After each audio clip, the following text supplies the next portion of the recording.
Donc ça, c'est la troisième partie de notre TP acido-basique. Cette partie, c'est relative au dosage du vinaigre. Alors, vinaigre, bien sûr, dilué 10 fois. Donc pour cela, on prendra 10 ml de notre vinaigre. Bien sûr, il ne faut pas pipeter directement la fiole pour ne pas la contaminer. Donc toujours, on procède de la même manière. On verse dans un bécher ou dans un herlène. Et puis on va pipeter à l'aide d'une pipette avec une munie d'une micro-pipette. 10 ml, 10 ml, 10. On va la nettoyer. Donc mon collègue fait un rinçage de la pipette en cas de contamination. Très bien. Maintenant, il va pipeter 10 ml. Maintenant, pour le dosage, on va faire un dosage rapide pour voir juste la valeur, approximativement la valeur du virage, c'est-à-dire le volume du virage. En bas, on va faire un deuxième dosage précis.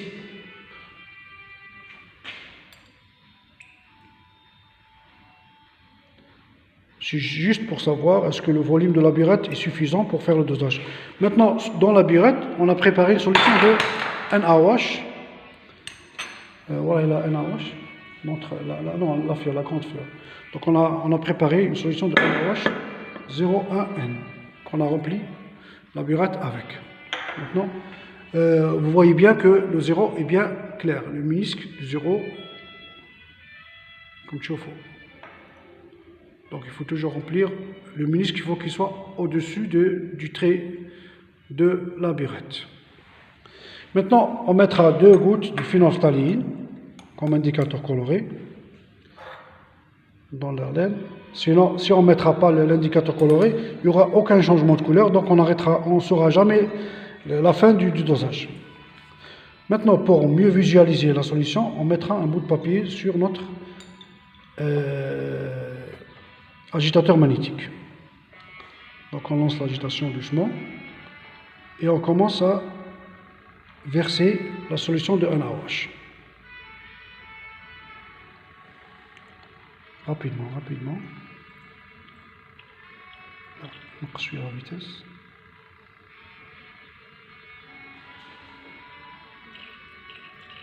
Très bien, on va faire donc si ça se rapproche. Il y aura un début de changement de couleur. Il faut que la couleur soit constante.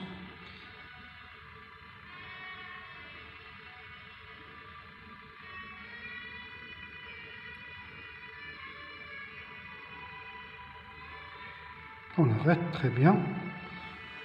Donc le volume est de 14,2. Donc c'est au voisinage de 14. On va passer au dosage précis. Tout en sachant que le premier dosage rapide nous a donné une valeur au voisinage de 14.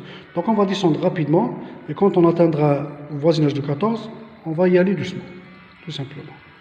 Donc rabat rapidement. Quand on s'arrête 13,5, voilà, c'est rabat. Maintenant doucement, goutte à goutte.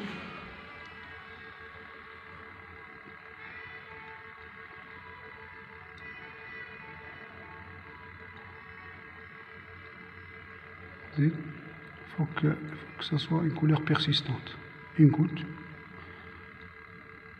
C'est bien. Très bien. Voilà. Donc la valeur est précisément de 14,2. Donc c'est comme la première fois, on était précis même. 14,2. Voilà. Voilà, elle est là. Donc 14,2. Très bien. Voilà les valeurs obtenues lors de détarrage des 4 solutions. Donc le volume c'est en millilitres. Donc on a fait 3 ici, vous allez faire la moyenne des 3 ici pour chacune. Ici c'est pour le calcul de la masse volumique de l'esprit de sel. Voilà. Et je vous remercie. Au revoir.